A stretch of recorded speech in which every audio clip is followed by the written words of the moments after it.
इस बार तो मैं जल्दी आ गई हूँ। इस बार ऐसा नहीं हुआ है कि दी आप तो एक दिन का बोल के 10 दिन तक गायब रहती हो। हमें तो लगा आप यूट्यूब छोड़ के चली गई है, इतना जल्दी थोड़ी छोड़ के जाऊँगी मैं यूट्यूब। अभी तो शुरू किया है, उसी से पहले ही लग गए। दी हमें तो लग रहा है आप यूट्यूब छोड़ के चली गई हो। है नहीं, इतना जल्दी नहीं जाने वाली हो। ठीक है, तो अभी तो शुरू ही किया है। तो अभी ना जो जैसे एक चैप्टर को अपने को कंप्लीट करने में कितना टाइम लगेगा, ओनली 7 से 8 वीडियो लग सकती है, इससे ज़्यादा तो एक चैप्टर में नहीं लगेगा आराम से। ठीक है, कोई बहुत ज़्यादा चैप्टर बड़ा हो तो उसमें ज़्यादा लग सकता है, और टाइम भी कितना है, 30 मिनट है या 15 मिनट है, इतने की मैंने वीडियोज़ डाली है। और इतने में भी अपना कितना कवर हो जा रहा है वो देखो ना। और एनसीईआरटी वर्ड टू वर्ड है, और जहाँ पे भी जो भी थोड़ा बहुत एक्स्ट्रा होता है, जो मुझे ऐसे लगता है कि हाँ नहीं ये एनसीईआरटी की लाइन समझ नहीं आएगा एकदम से, तो मैं वो भी अच्छे से एक्सप्लेन करती हूँ वहाँ पे। जैसे कोई वर्ड हो गया जो मतलब नहीं समझ आ रहा है, तो वो भी मैं बता रही हूँ। तो आप ये मतलब मैं तो ये कहूँगी 15-20 मिनट निकाल के आप अपनी एनसीईआरटी ले लो, साथ में रख लो, और आप जो भी बैच फॉलो कर रहे हो वो फॉलो करते जाओ, और थोड़ा सा इसको भी फॉलो कर लो। आपको बेनिफिट ही होगा, आपको नुकसान कहीं से कुछ भी नहीं होएगा। तो हम स्टार्ट करते हैं प्रोफेज का। तो प्रोफेज का अगर आप बोलोगे तो प्रोफेज है किसका पार्ट, लास्ट वीडियो में पढ़ा है, भूल गए क्या? प्रोफेज किसका पार्ट है? कैरियोकाइनेसिस का पार्ट है। और क्या होता है कैरियोकाइनेसिस में, क्या होता है? न्यूक्लियस डिवाइड होता है ना, न्यूक्लियस डिवाइड होता है। कैरियोकाइनेसिस में न्यूक्लियस डिवाइड होता है, और वो न्यूक्लियस डिवाइड होने के 4 फेजेस है, 4 पार्ट है। और ये 4 पार्ट कौन थे? एक तो प्रोफेज था, मेटाफेज था, एनाफेज था और टीलोफेज था। अब जिसमें से हमें पहला कौन पढ़ना है? प्रोफेज पढ़ना है। प्रोफेज क्या है? ये एक फर्स्ट स्टेज है। फर्स्ट स्टेज है किसकी? कैरियोकाइनेसिस की। किसमें? माइटोसिस में। जो फॉलो करती है क्या? SNG2 phase. क्या बोल रहा है कि follow the SNG2 phase of interphase. तो आपको सबसे पहले सीरीज तो ध्यान रखनी ही होनी चाहिए। पहले G1 आता है, फिर S आता है, फिर G2 आता है, फिर M आता है, और उस M में फिर आता है प्रोफेज आता है, फिर मेटाफेज आता है, फिर एनाफेज आता है, एंड देन टीलोफेज आता है। Okay, PMAT। तो ये इस सीरीज़ को आपको ध्यान रखना है, याद भी रखना है, भूल नहीं सकते हो। पहला कौन सा है? प्रोफेज है, फिर मेटाफेज है। तो ये चारों स्टेप भी आपको ध्यान रखनी है। तो एक सेल अगर कोई प्रोफेज में आ चुकी है तो वो अपना क्या कौन सी चीज़ें कंप्लीट करके आई होगी? अपना SNG2 फेज कंप्लीट फॉलो करके आई हुई होगी, तभी वो क्या फॉलो करेगी? प्रोफेज को फॉलो करेगी। In the SNG2 phase the new DNA, जो नया DNA मॉलिक्यूल है, molecules formed are not distinct but intertwined. अब कहता है कि जो भी G2 के अंदर DNA था और S के अंदर DNA था, वो DNA कैसा था? वो इंटरवाइंड था। वो कैसा था? इंटरवाइंड था। इंटरवाइंड मतलब उलझा हुआ था। ओके, वो सारा का सारा कैसा था? इंटरवाइंड था। तो जैसे ही प्रोफेज का मार्क क्या है कि प्रोफेज शुरू हो गया है, उसका आपको कैसे पता चलेगा? By the initiation of condensation of chromosome. किससे पता चलेगा आपको कि यहाँ पे इनिशिएशन हो चुका है कंडेंसेशन ऑफ क्रोमोसोमल मटेरियल का? अब जो भी आपका, रुको आपको एक इमेज बताती हूँ। देखो, ये है ना, ये थ्रेड है, ये उलझा हुआ पड़ा है, ये उलझा हुआ है ना, ऐसे इंटरवाइंड है। जैसे ही ये क्या हो जाएगा? ऐसे कंडेंस होना शुरू हो जाएगा, ऐसे एक साथ होना शुरू हो जाएगा। तो ये बोलता है कि जैसे ही आपको ऐसा कुछ दिखने लग जाए तो आप बोल देना क्या हो गया? प्रोफेज शुरू हो गया। क्या हो गया? प्रोफेज शुरू हो गया। तो इसका मार्क, इसका हमें पता ही ऐसे चलेगा कि जब हमारा उलझा हुआ DNA था, हमारा उलझा हुआ क्रोमोसोमल मटेरियल था, वो कंडेंस होके पैक होना शुरू हो गया, थिन से थिक हो गया, ये बहुत सारी जगह से छोटी सी जगह में आ गया, मतलब डार्क दिखने लगा। पहले ऐसे ही था, दिख ही नहीं रहा था, अब हमें ये दिखना शुरू हो गया। तो वो किस में होता है? स्टार्ट किस में होता है? प्रोफेज में। अब इतनी यहाँ तक हो गया कि कंडेंसेशन। अब मैं ना आपको कुछ पॉइंट्स बता रही हूँ, वो आप अपनी एनसीईआरटी की साइड में लिख लो। एक तो प्रोफेज में, प्रोफेज किसका पार्ट है? एम फेज का। यहाँ कोई भी प्रोटीन नहीं बनता है, क्यों नहीं बनता है? क्योंकि यहाँ पे कोई न्यूक्लियोलस नहीं होता है। क्या नहीं होता है? न्यूक्लियोलस। मेरा पेन नहीं चल रहा है, सॉरी। अगर आपको थोड़ा सा दिक्कत हो रहा है कि दी क्या लिख रही है, तो आप मेरा बोला हुआ सुनो सही से। यहाँ पे न्यूक्लियोलस नहीं होता है। क्या नहीं होता? न्यूक्लियोलस नहीं होता। तो क्या नहीं बनेगा? प्रोटीन नहीं बनेगा। ठीक है, तो सेल में प्रोटीन कब नहीं बनता है? जब वो एम फेज में है। दूसरा, आपको क्रोमोज़ोम दिखने को मिलेगा। क्रोमोज़ोम देखने को मिलेगा। पहले आपको ना दिख नहीं रहा था, कुछ भी नहीं दिख रहा था कि इस सेल के अंदर कोई डीएनए नाम की चीज़ भी है, कुछ है क्या। जब आपने माइक्रोस्कोप में देखा, मैंने आपको ना माइक्रोस्कोप दे दिया है। मैं इतना अमीर हो गई कि मैंने माइक्रोस्कोप खरीद लिया और आपको दे दिया। मैंने बोला चलो बेटा देखो, माइक्रोस्कोप में सेल को देखो। ठीक है, तो मैंने सेल लाई, मैं 2 सेल लाई। ठीक है, 2 सेल। आपने पहली सेल देखी तो उसमें आपने बोला दी हमको तो ना कुछ भी नहीं दिख रहा है, मतलब इसके अंदर कोई हमें डीएनए नाम की कोई चीज़ नहीं दिख रही है, कोई मटेरियल हमें दिख नहीं रहा है। फिलहाल मैं ऐसे आपको समझा रही हूँ। पर जैसे दूसरी सेल आई ना, तो दूसरी सेल में आप बोले भाई हमको तो ना इसके अंदर एक डार्क चीज़ दिख रही है, कंडेंस हुई है ना। तो मैं बोलूँगी तो बताओ कि ये सेल कौन सी स्टेज में है। अगर मैं आपसे पूछूं कि ये कौन सी स्टेज में है, तो आप क्या बोलोगे कि दी ये तो किस में है? एम फेज़ में है। अब एम फेज़ के कौन से फेज़ में है? मेटा फेज़ में है, प्रो फेज़ में है, कौन से फेज़ में? तो ये आप धीरे धीरे पता करोगे। पर अभी आपको पता चल गया कि ये वाली सेल है जहाँ हमें क्रोमोसोम दिख रहा है ना, वो कौन से फेज़ में है? वो एम फेज़ में है। ठीक है, चलो भाई यहाँ अमीर हो गए हम, माइक्रोस्कोप खरीदने के लायक हो गए हैं। फिर उसके बाद में क्या होता है कि आपको क्रोमोसोम का पता चल गया कि क्रोमोसोम कब दिखता है। हर टाइम क्रोमोसोम नहीं दिखता है, जैसे भगवान हर टाइम दर्शन नहीं देंगे, वैसे ही क्रोमोसोम हर टाइम दर्शन नहीं देता है। ओनली ऑन अपने डिवीज़न के टाइम में दर्शन देता है, और वो भी डिवीज़न के टाइम में कौन से फेज़ में? एम फेज़ में। और एम फेज़ में भी दर्शन देना कब शुरू करता है? जब प्रो फेज़ शुरू होता है। प्रो फेज़ शुरू होता है तब जो भी इंटरवाइंड डीएनए था वो क्या हो जाएगा? अनटेंगल्ड होगा, और क्या हो जाएगा? कंडेंस होना शुरू हो जाएगा, और इसी कारण हमें ये दिखना शुरू होगा।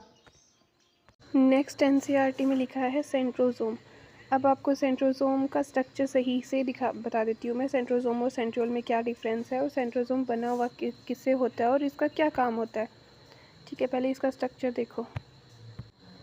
तो ये जो पूरी स्ट्रक्चर दिख रही है ना आपको, ये क्या है? ये सेंट्रोसोम है। ये पूरा स्ट्रक्चर सेंट्रोसोम है। और सेंट्रोसोम में क्या होते हैं? 2 सेंट्रियोल होते हैं, और ये दोनों सेंट्रियोल कैसे होंगे? परपेंडिकुलर होंगे, एक दूसरे से कैसे रहेंगे? परपेंडिकुलर रहेंगे। और 2 सेंट्रियोल से मिलके क्या बनेगा? सेंट्रोसोम बनेगा। और इससे क्या क्या निकलेंगे? माइक्रोट्यूब्यूल। और ये माइक्रोट्यूब्यूल किस में हेल्प करेंगे? एम फेज़ के अंदर जो हमारे क्रोमेटिड्स हैं ना, उनको सेपरेट करने के में काम करेगा। ठीक है, पहले तो इतना ही देखो कि सबसे पहले सेंट्रोसोम है क्या। सेंट्रोसोम ये कंप्लीट स्ट्रक्चर है, और इसके अंदर 2 परपेंडिकुलर स्ट्रक्चर में सेंट्रियोल है, और ये ओनली ऑन आपको एनिमल्स में देखने को मिलेगा। प्लांट्स के अंदर ये नहीं होता है।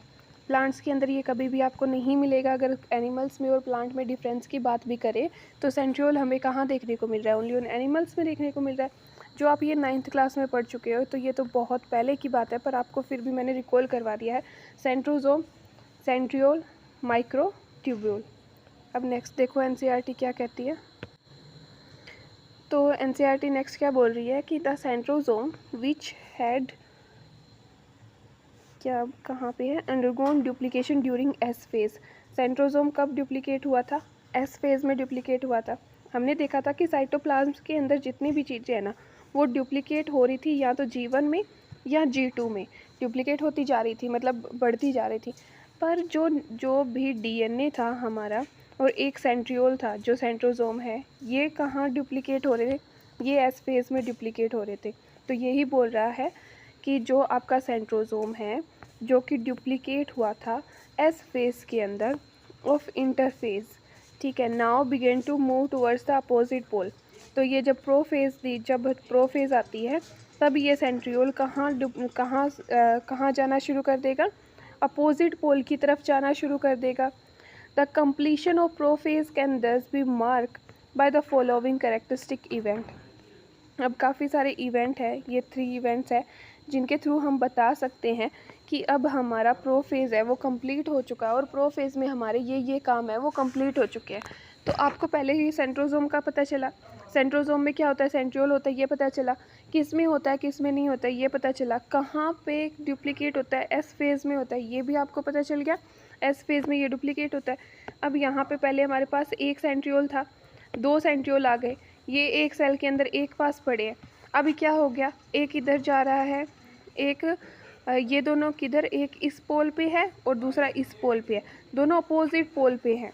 ओके, तो ये अपोजिट पोल पे जाना कब शुरू करते हैं, जब ये कहाँ पे होएगा, प्रो फेज़ में होगा। तो आपको अगर ये इसकी स्ट्रक्चर दिखा देती हूँ एक बार ताकि आपको ज़्यादा क्लियर रह जाएगा ये। तो देखो ये है सेंट्रियोल आपका, है ना, ये सेंट्रोसोम है, पूरे को सेंट्रोसोम बोल दिया। अब यहाँ से ये माइक्रोट्यूब्यूल है जो यहाँ पे पकड़ रहे हैं और ये दोनों कहाँ आ चुके हैं, अपोजिट पोल पे। यहाँ पे तो ये एकदम आ चुके हैं अपोजिट पोल पे, पर प्रो फेज़ में क्या होता है कि ये दोनों अपोजिट पोल पे एक जाना शुरू करता है, एक इधर और एक इधर, कहीं भी पड़े हैं। जैसे ये पूरी की पूरी सेल है अपने पास, गड़बड़ हो गई चीज़ें, स्क्रीनशॉट ले रखा था। तो ये देखो यहाँ पे ये है, यहाँ ये सेल है, यहाँ पे ये है, ये दोनों अपोजिट पोल, ये फिर इधर आ जाएगा, ये इधर आ जाएगा। आई होप कि मैं समझाने में मेरा मतलब आ चुका है, आपको समझ आ चुका है। तो अब आपने जो इतने में पढ़ा था ना, ये इतना सा जो पैराग्राफ आपने पढ़ा है उसमें मेन 3 पॉइंट्स आपको क्या याद रखना है कि प्रो फेज़ में होता क्या है। तो प्रो फेज़ में क्या होएगा, पहले बोल रहा है कि क्रोमोसोम मटेरियल है वो कंडेंस होगा, कॉम्पैक्ट होगा, माइटोटिक क्रोमोसोम बना लेगा। फिर उसके बाद में कॉम्पैक्ट माइटोटिक क्रोमोसोम्स बन जाता है। फिर क्या बोलता है कि chromosomes are seen to be composed of 2 chromatid, 2 chromatid के बने हुए दिखाई देते हैं, and attach together at the centromere. Attached कहाँ रहेंगे, सेंट्रोमियर से। ये चीज़ मैं आपको पहले भी बताई हूँ कि आपका पहला क्रोमेटीन था ऐसे धागे की तरह, ठीक है। तो फिर आपका बना क्रोमोसोम, क्रोमोसोम कैसा बना, ये हो गया ऐसा। यहाँ पे क्या है, ये एक सेंट्रोमियर है, यहाँ पे क्या है, सेंट्रोमियर। और इस सेंट्रोमियर से क्या जुड़े हुए हैं, 2 क्रोमेटिड, इसको क्रोमेटिड बोला है। एक स्ट्रक्चर को क्या बोला है, क्रोमेटिड।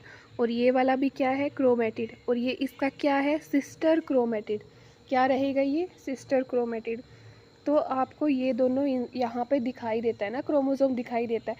तो वो दिखाई कैसा देता है, एस फेज़ में। एस फेज़ से पहले अपने पास जो भी सेल थी ना उसका ऐसा डीएनए था, ओके, ऐसा था और एक सेंट्रोमियर था। पर जैसे ही वो सेल एस फेज़ में आई, सेल एस फेज़ में आई, तो उसका ये जो है ना, ये जो डीएनए था ये डुप्लीकेट हुआ था, तो ये डुप्लीकेट हो गया। पर ये दोनों अलग नहीं होते हैं, सेंट्रोमियर से जुड़े रहते हैं। तो आपको 2 क्रोमेटिड दिखाई देंगे और जिसके कारण इनका अमाउंट कितना रहा था, 4C था।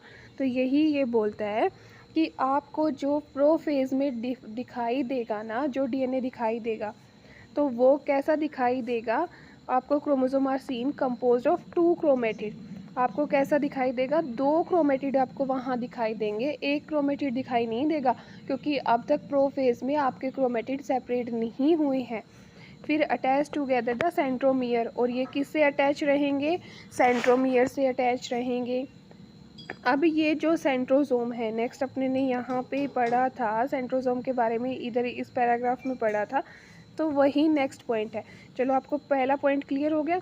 तो नेक्स्ट पॉइंट में क्या बोल रहा है कि centrosome which had undergone duplication during the interface, interface के दौरान आपका सेंट्रोसोम है वो डुप्लीकेट हुआ था, और वो भी कब हुआ था, एस फेज़ में हुआ था। बाकी सब आपकी साइटोप्लाज्म की चीज़ें कहाँ डुप्लीकेट हो रही थी, एक तो G1 में हो रही थी, एक G2 में हो रही थी। पर आपका जो ये सेंट्रोसोम है वो डुप्लीकेट कहाँ पे हो रहा था, वो एस फेज़ में डुप्लीकेट हो रहा था। Begins toward the opposite pole, opposite pole की तरफ ये जाना शुरू हो जाएगा। जब प्रो फेज़ आएगा तो ये दोनों आपको अपोजिट पोल की तरफ जाने शुरू दिखाई देंगे।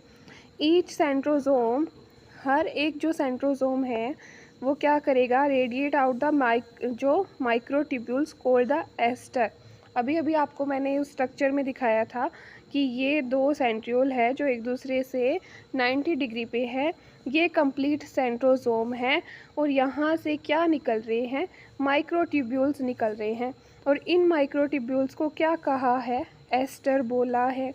इन माइक्रोट्यूब्यूल्स को क्या बोला है, एस्टर बोला है कि इनसे माइक्रोट्यूब्यूल रेडिएट होता है और इसको फिर क्या बोल देते हैं हम, एस्टर बोल देंगे। उसके बाद में each the two aster together with the spindle fibre form the mitotic apparatus. अब रुको, स्ट्रक्चर देखो आप, अभी देखो आपको स्ट्रक्चर के थ्रू है ना ज़्यादा क्लियर रहेगा। ये आपका क्या था, सेंट्रोसोम था, कंप्लीट स्ट्रक्चर सेंट्रोसोम था, इसने सेंट्रियोल बता रखा है। दो सेंट्रियोल से एक सेंट्रोसोम बनता है। उसके बाद से उससे माइक्रोट्यूब्यूल निकले तो उसको पूरे को क्या बोल दिया था हमने, एस्टर बोल दिया था, बोला था एस्टर बोला था, जो कि किस शेप का दिखता है, स्टार जैसा दिखता है। हमें कैसा दिखता है, स्टार जैसा दिखता है। अब क्या होगा, ये दोनों ना, उसने बोला दो एस्टर और यहाँ पे ये जो माइक्रोट्यूब्यूल्स है ये मिलके एक तो मेरा स्क्रीनशॉट लिए हुए का पूरी, चलो दिया, हाँ ये रहा ये स्ट्रक्चर। बेइज्जती हो रही है, पूरा स्क्रीनशॉट लिया हुआ आगे आ रहा है। चलो ठीक है, कोई बात नहीं। यहाँ पे क्या है कि ये जो सेंट्रोसोम है, यहाँ पे ये जो फाइबर निकले तब मतलब इसको पूरे को फाइबर माइक्रोट्यूब्यूल निकलने के बाद इसको क्या बोला, इसको एस्टर बोल दिया। अब ये दो एस्टर हो गए आपके, ये दोनों एस्टर और ये दोनों माइक्रोट्यूब्यूल से जुड़े हुए हैं। अब इसको क्या बोल दिया, माइटोटिक एपरेटस बोल दिया, माइटोटिक एपरेटस बोल दिया। ओके, माइटोटिक एपरेटस में कितने एस्टर है, दो एस्टर है और यहाँ पे ये स्पिंडल्स है। दो एस्टर प्लस स्पिंडल्स क्या बन गया अपना, माइटोटिक एपरेटस बन गया। और जो मैं अभी आपको यूं ही करके शो कर रही थी, इससे अच्छा मैं इमेज ले आती, इमेज से ज़्यादा क्लियर हो जाता आपको। ये देखो, ये क्या था कि हमारे पास ये है, ये ऐसा क्रोमोसोम है, वो अपने को देखने को मिलता है। ओके, ऐसा क्रोमोसोम देखने को मिलेगा, यहाँ देखो ऐसा क्रोमोसोम आपको देखने को मिलेगा, ऐसा क्रोमोसोम देखने को मिलेगा जिसके अंदर क्या है, दो क्रोमेटिड है और एक क्या है आपका, सेंट्रोमियर है। एक क्या है, सेंट्रोमियर है और दो क्रोमेटिड है। तो प्रोफेज के अंदर आपको यही शो होएगा कि आपको प्रोफेज के अंदर क्रोमोसोम के दो क्रोमेटिड दिखाई देंगे और एक सेंट्रोमियर दिखाई देगा। और यहाँ आपको दो सेंट्रियोल है जो अपोजिट पोल की तरफ जा रहे हैं, पर ये दोनों एक साथ मिलके क्या बनाते हैं, माइटोटिक एपरेटस बनाते हैं। ओके, अभी आई होप आपको क्लियर हो गया होगा, मैंने कोई भी आपको कंफ्यूज नहीं किया है। ये देखो न्यूक्लियर एनवेलप है, वो भी अभी नेक्स्ट पॉइंट है। न्यूक्लियर एनवेलप ऐसे टूटता हुआ दिखाई देगा आपको, मैंने इतनी बार बोल दिया ना, अब आपको क्लियर हो जाना चाहिए। एक तो सेंट्रोसोम और क्रोमोसोम, सेंट्रियोल और ये जो सेंट्रोमियर, ये आप अगर पहली बार पढ़ोगे ना तो आपको थोड़ा वो होएगा, कन्फ्यूज़न होएगा। पर आप दूसरी तीसरी बार पढ़ रहे हो तो फिर तो कुछ नहीं है, फिर तो आपको एकदम क्लियर होगा। स्पिंडल्स क्या है, माइक्रोट्यूब्यूल्स क्या है, एस्टर क्या है, फिर पूरे को इसको जो एपरेटस बोला है, माइटोटिक एपरेटस किसको बोला है। ठीक है, तो आपको ये सब क्लियर हो जाएगा।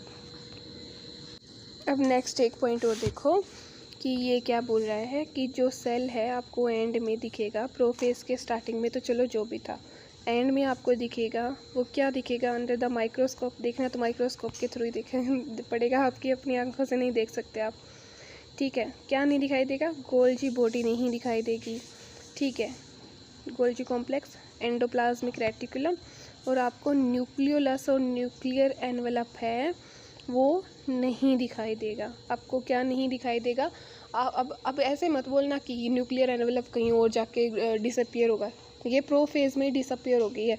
साइटोप्लाज्म की ऑलमोस्ट सारी चीज़ें है ना वो डिसअपियर हो गई है। साइटोप्लाज्म में आपको दिख क्या रहा है, ओनली क्रोमोसोम दिख रहा है और आपको क्या दिख रहा है, माइटोटिक एपरेटस दिख रहा है।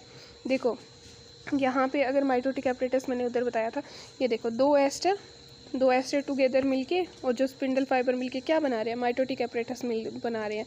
ओके, आपको समझ आ गया। अब दो एस्टर किसको बोला है, स्पिंडल अब कहाँ पे, इन दोनों को जोड़ रहा था ना वो स्पिंडल था, ये दोनों थे, इन दोनों को जोड़ रहा था वो स्पिंडल थे। ये क्या थे, ये माइक्रोट्यूब्यूल थे। ये क्या थे, माइक्रोट्यूब्यूल थे। ये एक एस्टर है, ये एक एस्टर है, और ये पूरा क्या है, एक माइटोटिक एपरेटस है। तो आई थिंक आपको प्रोफेज तो क्लियर हो गया है। प्रोफेज में आपको क्रोमोसोम देखने को मिलता है, फिर आपको ये जो सेंट्रियोल्स है ये अपोजिट पोल की तरफ जाते हुए दिखते हैं, आपको माइटोटिक एपरेटस दिखता है, और बाकी सब साइटोप्लाज्म की चीज़ें हैं, गोल्जी हो, एंडोप्लाज्मिक रेटिकुलम हो, न्यूक्लियर एनवेलप हो, ये सब आपको नहीं दिखाई देगा। न्यूक्लियोलस भी नहीं दिखाई देगा। इसी से मैंने सबसे पहले बताया था कि न्यूक्लियोलस नहीं होता है, इसीलिए यहाँ पे प्रोटीन सिंथेसिस भी नहीं होती है। एम फेज़ के अंदर कभी प्रोटीन सिंथेसिस नहीं होएगी। कहाँ प्रोटीन सिंथेसिस होती है, इंटरफेज़ के अंदर होती है। ओके, तो अब हम पढ़ेंगे मेटाफेज़। मेटाफेज़ के अंदर, मेटाफेज़ कब बोलोगे, मेटाफेज़ कब स्टार्ट हो गया? आपको कोई ऐसे थोड़ी है दीवार लगा के थोड़ी दे रहा है कि दीवार लगी हुई है, इस दीवार से आगे जाओगे तो मेटाफेज़ है, इस दीवार से इधर आओगे तो प्रोफेज़ है। ऐसा तो कुछ नहीं है।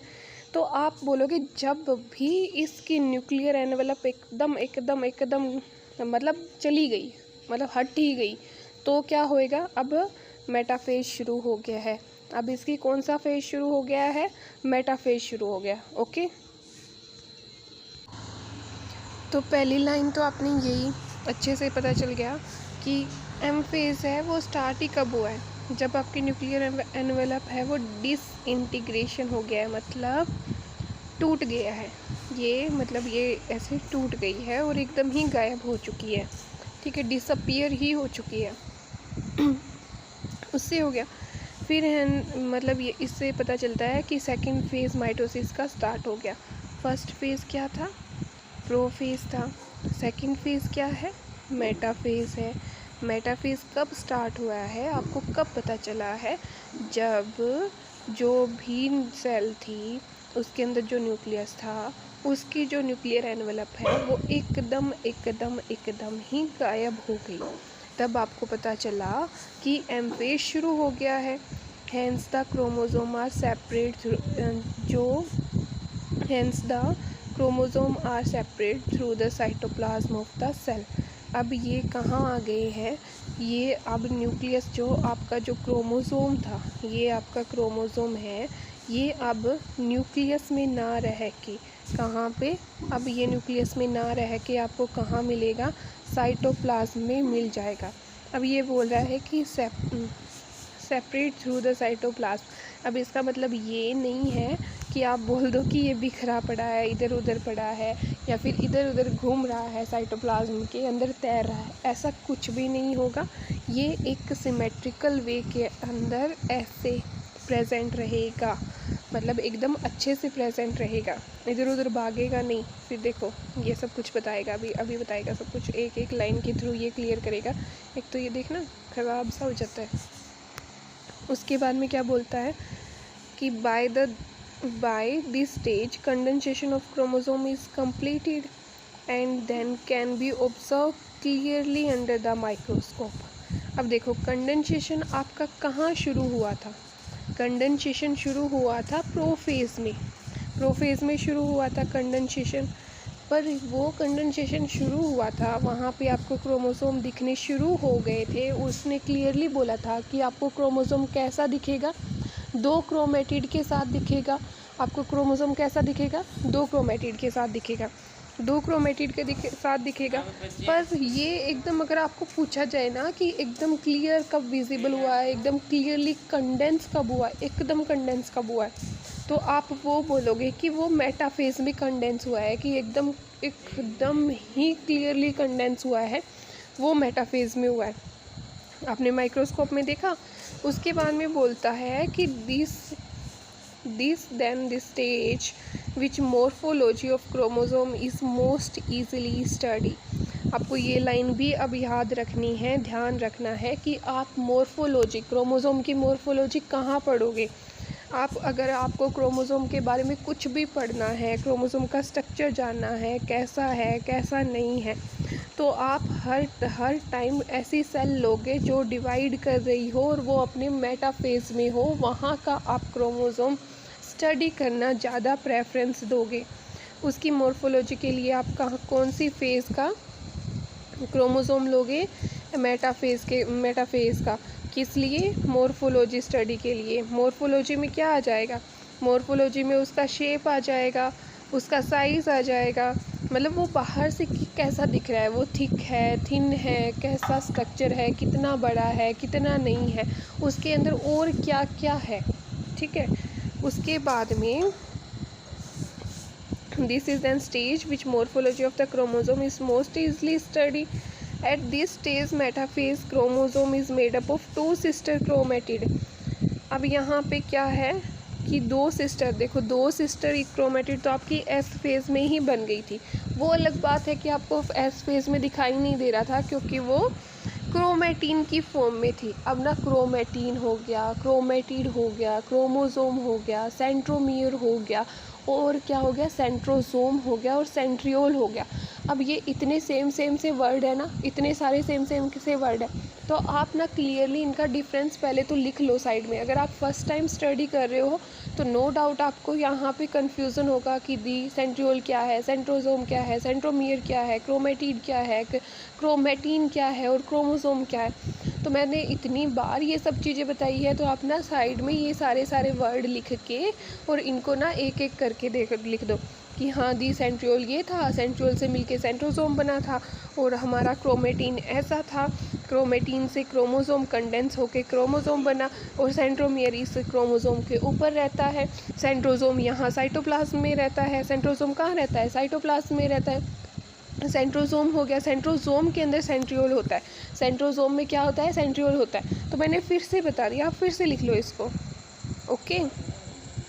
उसके बाद में आपको क्या बोलता है कि यहाँ पे जो भी मेटाफेज में आपको दिखेगा ना, तो अब भी आपको क्या दिख रहा है, क्रोमोसोम दो क्रोमेटिड के साथ दिख रहा है। इसके दोनों क्रोमेटिड है वो अब भी अलग अलग नहीं हुए हैं। आपको जो ये देखो ऐसा दिख रहा है, आपको क्रोमोसोम कैसा दिख रहा है, ऐसा दिख रहा है। क्रोमोसोम आपको कैसा दिखेगा, ऐसा दिखेगा, ओके। उसके बाद में एक तो ये ना ब्लर हो जाता है, पता नहीं क्यों।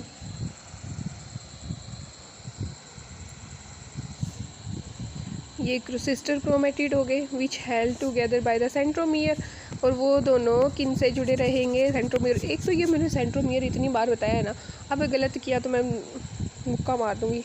फिर यहाँ पे ये हो गया, ये क्रोमेटिड हो गए, सिस्टर क्रोमेटिड हो गए, किससे हेल्ड है, सेंट्रो। ये दोनों जब तक ऐसे एक ही सेंट्रोमियर से जुड़े रहेंगे ना, तब तक आप इसको एन मतलब जो है, अगर ये 46 है तो 46 ही मानोगे, इसको 92 नहीं करोगे कि दी यहाँ पे तो 92 क्रोमोसोम दिख रहे हैं, हमको नहीं दिख रहे, 46 ही है, ठीक है।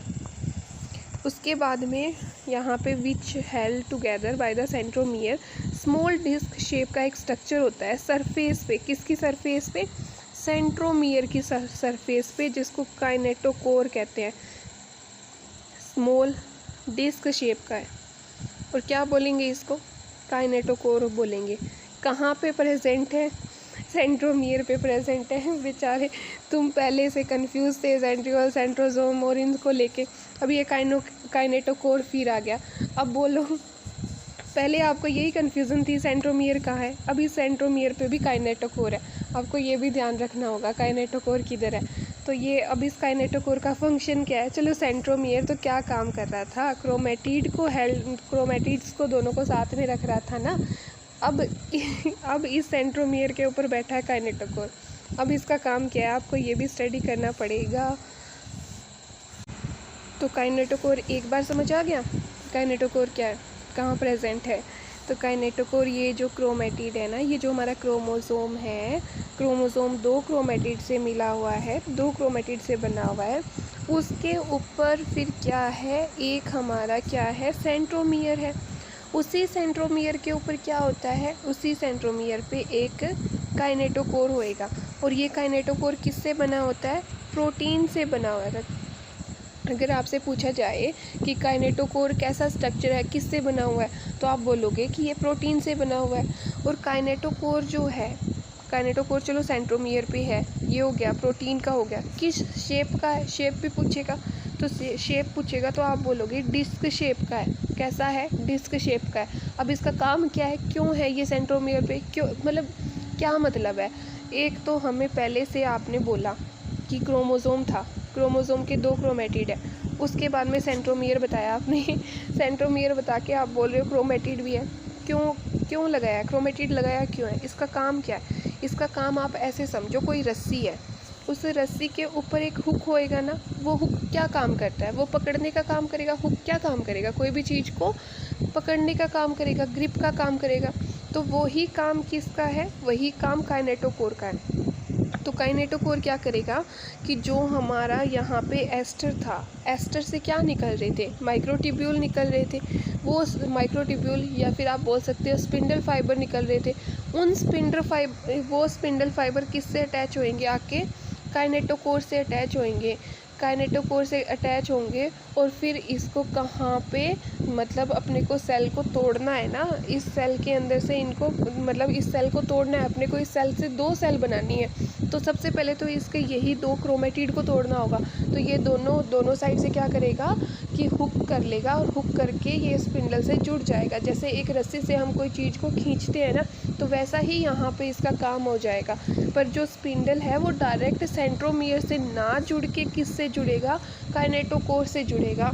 और ऊपर जो एस्टर थे वो अपना स्पिंडल, अपने जो माइक्रोट्यूब्यूल्स है वो यहाँ पे जो स्पिंडल्स है वो अटैच हो रहे थे। तो उनका काम क्या था? इनको मतलब यहाँ तो पहले इक्वेटर पे लाना, फिर इनको दोनों क्रोमेटिड्स को खींच के दूर करना। ओके, ये काम किस में चल रहा है? एक सेल में चल रहा है। तो आपको ये ध्यान रखना है। उसके बाद में ये क्या बोल रहा है? These structure serve as the site of attachment of spindle fibre, site of attachment of spindle fibre. और ये स्पिंडल फाइबर कहाँ से जनरेट हो रहे थे? ये जनरेट हो रहे थे सेंट्रोसोम से। ठीक है, वो कहाँ से जनरेट हो रहे थे? सेंट्रोसोम से। वो सेंट्रोसोम के स्पिंडल फाइबर को अटैचमेंट कौन दे रहा है? काइनेटोकोर। तो कौन देगा? काइनेटोकोर। उसके बाद में आप ये हो गया क्रोमोसोम के, fibre of the chromosome that are the move into the position at the centre of the cell. अब ये भी ध्यान रखना है आपको कि मेटाफेज है ना, तो यहाँ पे ऐसे इधर उधर नहीं पड़े रहते क्रोमोसोम एकदम इक्वेटर पे रहेंगे। इक्वेटर आपने हिस्ट्री वगैरह में पढ़ा होगा, फिज़िक्स में पढ़ा होगा कि इक्वेटर लाइन ये है, आपकी पोल की लाइन ये होती है। तो पोल पे तो आपका सेंट्रोसोम पड़ा है और इक्वेटर पे आपके क्या रहेंगे? क्रोमोसोम रहेंगे। ओके, और ये जो स्पिंडल फाइबर है ना, ये आपका हेल्प कर रहा है इसको यहाँ पे एकदम इक्वेटर पे रहने के लिए। ओके, तो एम फेज़ के अंदर आपसे अगर पूछा जाए कि क्रोमोसोम कहाँ पे प्रेजेंट होते हैं, कैसे, मतलब कैसे प्रेजेंट होते हैं, क्या इधर उधर बिखरे हुए होते हैं? तो आप बोलोगे नहीं दी, कहाँ पे रहेंगे? ये सब एक इक्वेटर लाइन पे रहेंगे। और इनके लिए हेल्प कौन करता है? जो हमारे स्पिंडल फाइबर थे, वो, ये जो स्पिंडल फाइबर है वो हेल्प करेंगे। और काइनेटोकोर का क्या काम था? वो एक हुक की तरह काम करता है, वो इनको अटैचमेंट प्रोवाइड करवाता है। ओके, और काइनेटोकोर का अगर मैं पूछूं कि काइनेटोकोर कहाँ प्रेजेंट है, तो आप बोलोगे सेंट्रोमियर पे प्रेजेंट है। अगर मैं आपसे ये पूछूं कि मेटाफेज है उसमें कितने क्रोमेटिड प्रेजेंट है, तो आप बोलोगे 2 क्रोमेटिड प्रेजेंट है। आप ये कहोगे कि दी एस फेज़ में क्रोमेटिड डबल हुआ था और अब तक हमने नहीं देखा है कि दोनों क्रोमेटिड है वो अलग अलग हुए हैं। अभी तक दोनों 2 क्रोमेटिड चल रहे हैं। प्रो फेज़ में भी 2 क्रोमेटिड था और 1 सेंट्रोमियर, 2 क्रोमेटिड प्लस 1 सेंट्रोमियर मिलके हमारा क्रोमोसोम बना रहा था। वही हमारा प्रो फेज़ में था, वही अब तक हमारे पास मेटा फेज़ में है। बस इतना डिफरेंस है कि मेटा फेज़ में ये किससे अटैच हो चुके हैं? स्पिंडल फाइबर से अटैच हो चुके हैं। और अटैचमेंट प्रोवाइड कौन करवा रहा है? काइनेटोकोर प्रोवाइड करवा रहा है, जो एक हुक की तरह काम कर रहा है। और ये काइनेटोकोर कहाँ प्रेजेंट है? ये सेंट्रोमियर पे प्रेजेंट है। सेंट्रोमियर क्या काम कर रहा है? सेंट्रोमियर दोनों क्रोमेटिड को साथ रख रहा है। ओके, तो ये इतना हो गया। और एम फेज़ के अंदर कहाँ पे है सारी चीज़ें, एम फेज़ पे सब की सब मेटा मतलब इक्वेटर लाइन पे प्रेजेंट है। सब के सब क्रोमोसोम कहाँ प्रेजेंट है, इक्वेटर लाइन पे। तो मैंने अब इतनी बार ये चीज़ें बोल दी है कि आपको अभी ये क्लास आप बंद करोगे, आपको उसी के साथ साथ ये याद हो गया। आपको दोबारा याद करने, मुझे नहीं लगता याद करने की, क्योंकि मैंने इतनी बार बक दिया है इसको, इतनी बार बोल दिया ना, तो याद हो ही जाना है। फिर उसके बाद में अगर आपको पहले फर्स्ट टाइम है तो आप ना, मैं ये जो सेम वर्ड लग रहे हैं ना, तो उनको ना साइड में लिख लो, एनसीईआरटी के साइड में लिख लो, कि आप फिर वापस पढ़ोगे ना तो आपको दिक्कत नहीं होगी ये चीज़ में। देखो अभी यही चीज़ एनसीईआरटी बोल रही है, अपने ने ये चीज़ तो पढ़ ली। Structure serve as the site of attachment spindle fibre chromosome that are the move to opposite pole at the centre of the cell. Hence, the metaphase is characterized by all the chromosomes coming lie equator with the one chromatid of the chromosome connected by kinetochore। हर एक chromatid आपका अब एक यहाँ पे दो chromatid है, एक centromere है, और आपके पास कितने काइनेटोकोर है, 2 काइनेटोकोर है। ऐसा थोड़ी है कि एक काइनेटोकोर इधर वाले को भी अटैच करवा लेगा, इधर वाले फाइबर को भी अटैच करवा लेगा, ऐसा तो नहीं हो सकता ना। तो आपके पास कितने काइनेटोकोर रहेंगे, 2 काइनेटोकोर रहेंगे। तो देखो एनसीईआरटी साफ साफ बोल रही है कि आपका जो एक क्रोमेटिड है क्रोमोसोम का, वो एक काइनेटोकोर से अटैच होता है, दूसरा भी दूसरे काइनेटोकोर से अटैच रहेगा ना। तो the spindle and form one pole and its sister chromatid connected by its kinetochore by the spindle fiber and form the opposite pole। ठीक है, तो वो अपोजिट पोल पे भी दूसरा जो दूसरा स्पिंडल है काइनेटोकोर यहाँ अटैच रहेगा। मतलब समझ आ गया होगा आपको, क्योंकि मैंने ये 4-5 बार बता दिया।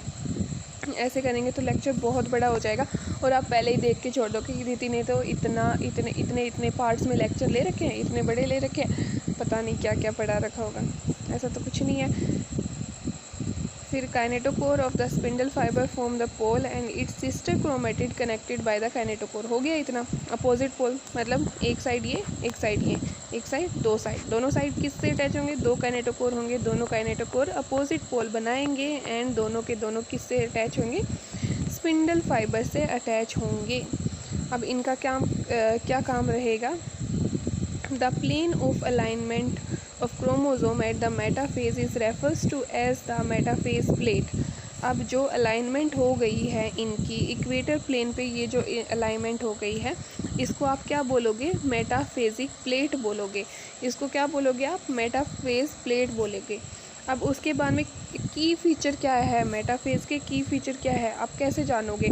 तो सबसे पहला आता है spindle fibre attach to kinetochore of the chromosome. पहला ध्यान रखोगे कि यहाँ पे क्या है, स्पिंडल फाइबर काइनेटोकोर से अटैच है। दूसरा क्या बोल रहा है कि chromosome are move to spindle equator and get align along the metaphase plate दो spindle fibre both to the both pole. ये पोल पे है, ये स्पिंडल फाइबर है, दोनों पोल से स्पिंडल फाइबर आ रहे हैं, और दोनों पोल के स्पिंडल फाइबर से क्या अटैच है, ये क्रोमोसोम अटैच है। और क्रोमोसोम है, ये क्रोमोसोम 2 क्रोमेटिड से बना हुआ है। दोनों क्रोमेटिड के सेंट्रोमियर पे 2 काइनेटोकोर अटैच है, और वो किससे अटैच है, ये हो गया। ओके, अब मैं इसको दोबारा नहीं बोलूँगी। अब आपको मेन पॉइंट इसके अंदर क्या क्या ध्यान रखना था कि एम फेज़ है वो स्टार्ट कब होता है। एम फेज़ स्टार्ट हो जाएगा जब न्यूक्लियर एनवेलप आपका एकदम डिसइंटीग्रेट हो गया। कोई यहाँ दीवारें नहीं लगी है कि आप इससे इधर जाओगे तो मेटाफेज़ है, इससे इधर आओगे तो प्रोफेज़ है, ऐसा कुछ नहीं होता है। सेल के अंदर ऐसा कुछ नहीं होगा। आपको क्या होगा, आपको प्रॉपरली दिखाई देगा कि ये काम होना शुरू हुआ है, तो हम कहेंगे कि ये कौन से फेज़ में है, एम फेज़ में। ओके, ऐसे नहीं बोलोगे कि एम फेज़ स्टार्ट हो गया मतलब इसका न्यूक्लियर एनवेलप डिसइंटीग्रेट हो गया। नहीं, न्यूक्लियर एनवेलप डिसइंटीग्रेट हुआ है तब एम फेज़ स्टार्ट हुआ है। जब तक न्यूक्लियर एनवेलप, जब तक वो काम नहीं होगा ना, तब तक हम नहीं कह सकते कि ये इस फेज़ में है। तो ये ध्यान रखना कि ये एसएसएन रिविजन में आ जाता है, काफ़ी बार आता है। वो ऐसे पूछ लेगा कि हाँ एम फेज़ में आएगा तब इसका डिसइंटीग्रेशन स्टार्ट होगा। नहीं, डिसइंटीग्रेशन स्टार्ट हुआ है तब वो एम फेज़ में है। इसमें कंफ्यूज हो जाते हैं बहुत ज़्यादा, एसएसएन रीजन में कंफ्यूजन होती है। फिर ये हो गया। उसके बाद में सारा का सारा क्रोमोसोम साइटोप्लाज्म में होगा। साइटोप्लाज्म में क्या इधर उधर तैर रहा होगा? नहीं होगा। कैसे होगा? इक्वेटर पोल पे होगा। कैसे? उसको क्या बोलेंगे? मेटाफेजिक प्लेट बोलेंगे। ओके, आपको एकदम मोर्फोलॉजी पढ़नी है। अगर आपको क्रोमोसोम की मोर्फोलॉजी पढ़नी है तो वो एकदम कंडेंस कब हुआ है? एम फेज़ में कंडेंस हुआ है। एम फेज़ में कंडेंस हुआ है एकदम, तो आप मोर्फोलॉजी भी कहाँ पढ़ोगे? एम फेज़ में ही, एम फेज़ के नहीं, मेटाफेज़ में ही पढ़ोगे। मेटाफेज़ में आप मोर्फोलॉजी पढ़ रहे हो। मोर्फोलॉजी का मतलब क्या है? उसका शेप पढ़ रहे हो, उसका साइज़ पढ़ रहे हो, वो कितना थिक है, थिन है, ये सब चीज़ें आप किस में पढ़ रहे हो? ये मेटाफेज़ में पढ़ रहे हो। तो आपको कभी भी मोर्फोलॉजी पढ़नी है तो आप कहोगे कि दी हमें ऐसी सेल चाहिए जो डिवाइड कर रही हो। डिवाइड करने में भी उसका एम फेज़ होना चाहिए और एम फेज़ का भी सेकंड फेज़ होना चाहिए। कौन सा? मेटाफेज़। तो ये तो अपनी कितनी ओनली 45 मिनट्स की वीडियो रही है, तो लगभग 45 ही होगा कुछ। तो इधर ये इतना हो जाएगा। उसके बाद में एनाफेज़ और टीलोफेज़ में आपको एक साथ करवा दूँगी।